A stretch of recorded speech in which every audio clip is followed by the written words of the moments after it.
behind us took care of those Frenchmen.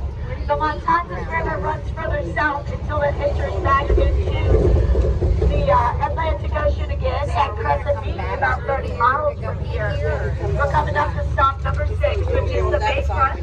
If you'd like to get off here, we're going to wait for that bell and exit on the Bayfront. No more on, no more on. Oh, before we get going, I see some of you looking to your left.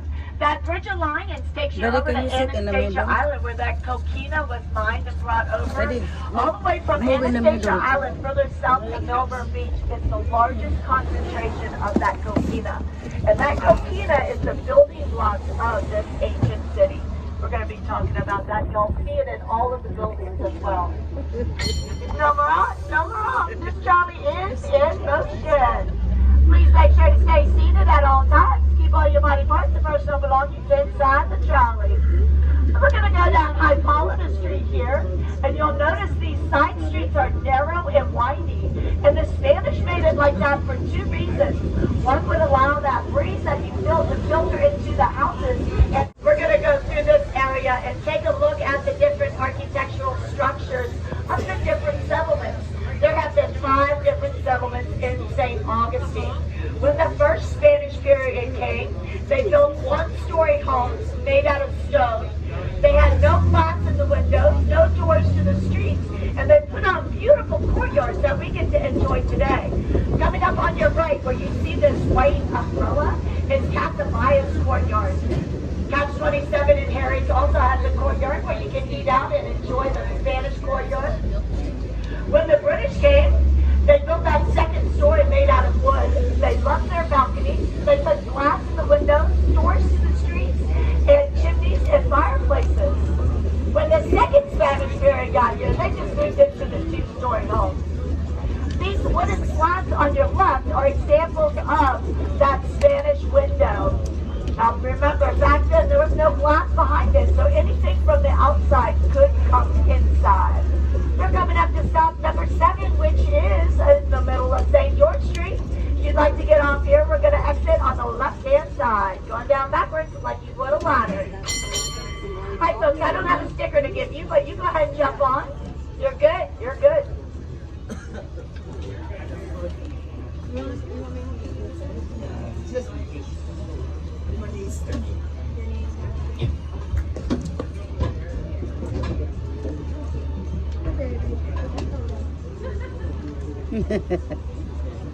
No more on, no more off. This trolley is in motion.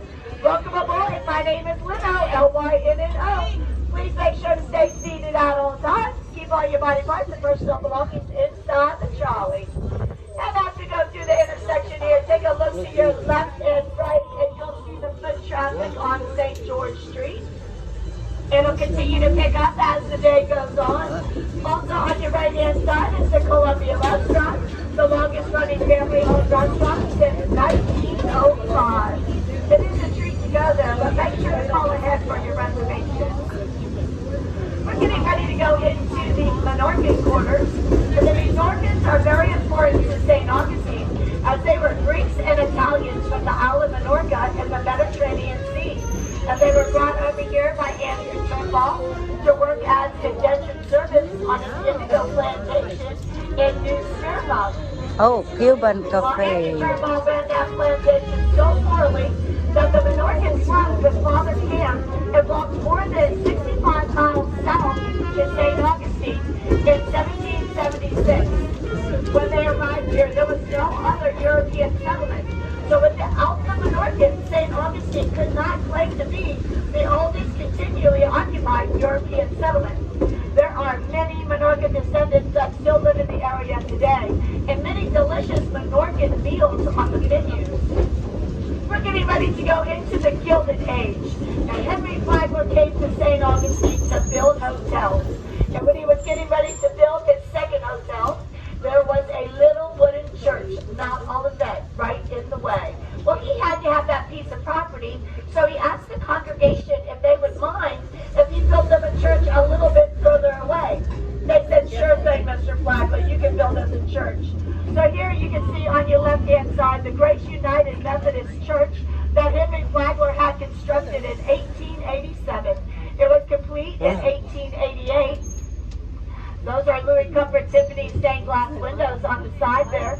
It's made with poured concrete in that Spanish Moorish architecture. That's a solid piece of terracotta on that steeple that was put on a boat and shipped down here from New Jersey. This church cost Henry Flagler $84,000 to have constructed for a $4,000 piece of property. I'll point out that piece of property as we go around the city.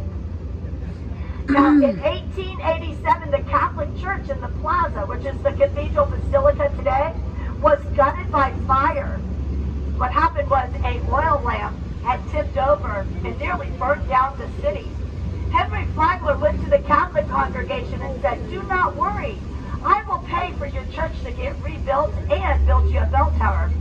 So in that same year, the Baptists had got their congregation together, and they had heard that Mr. Flagler was so generous with all the church communities, they approached him and asked if he would build them a church. Well, this is all a gray area because it was all done with a handshake.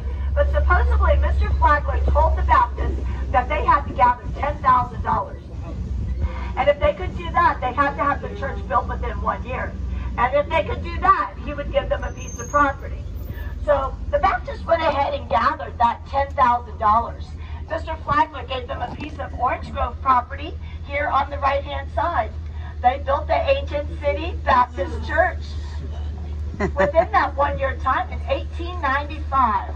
As you can see, all of our beautiful churches have tours, so make sure to go in and check them out. Now, the other stipulation from Mr. Flagler was that there could be no bell in this bell tower. And we'll talk about that in just a moment. We're coming up to stop number 8, which is Flagler Memorial Presbyterian Church. And this beautiful church coming up on your right-hand side was built for a very sad reason. Henry Flagler's daughter, Jenny Louise, had just given birth to baby Marjorie. And baby Marjorie only survived for a few hours after delivery. And Jenny Louise also was not doing well. So her doctor suggested that she travel from New York down to Florida to heal in the warm salt air. On her journey down here, she chooses in South Carolina and devastated. And he wanted to do something to memorialize the students that attend. And this year, it costs $45,000 to go here. Now, if you're a Florida resident, that doesn't matter because it's a private school. Everybody pays the same amount. But first, this building was Henry Flagler's first hotel, the Ponce de Leon. Now, the Ponce de Leon Hotel was the first of its kind to be made with poured concrete, to have hot and cold water and electricity to every room. That was 3 years before the White House. This tower on your right is where 8,000 gallons of water was stored.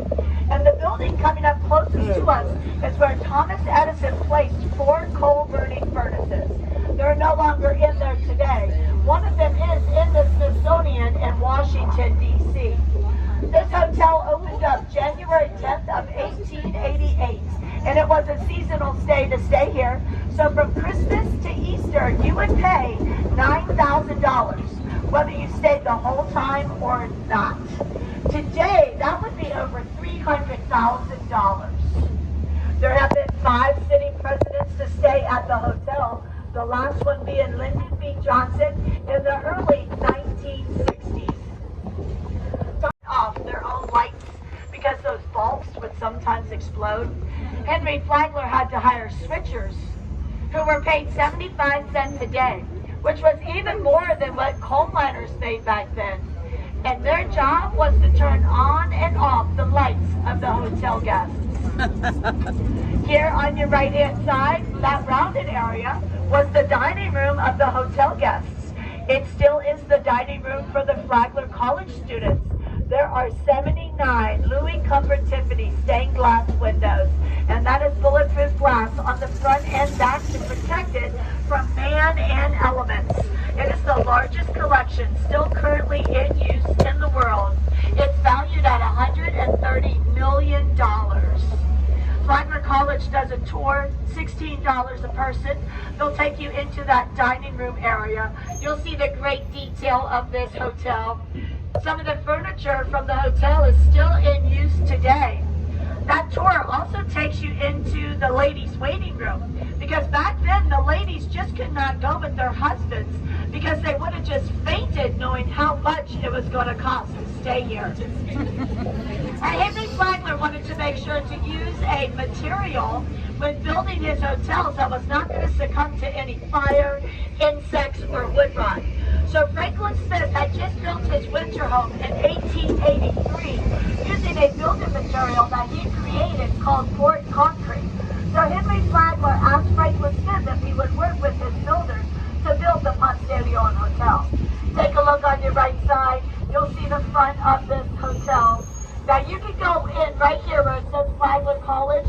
Go see the beautiful gardens, the fountains and porches that they would have enjoyed. Go inside the rotunda. See the hand-laid mosaic tile, the hand-carved wooden statues. Look up at the ceiling. It'll give you a small idea of how beautiful the cafeteria ceiling is.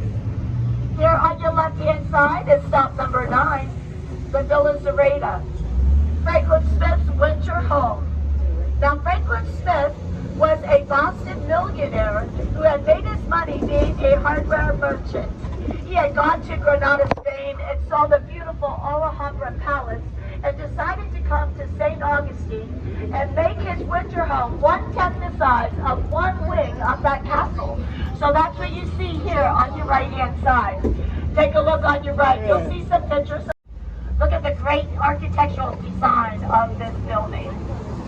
Mr. Flagler passed away in 1913 at the age of 83 years old, and his body came to lay at state at the rotunda before going off to the Presbyterian Church.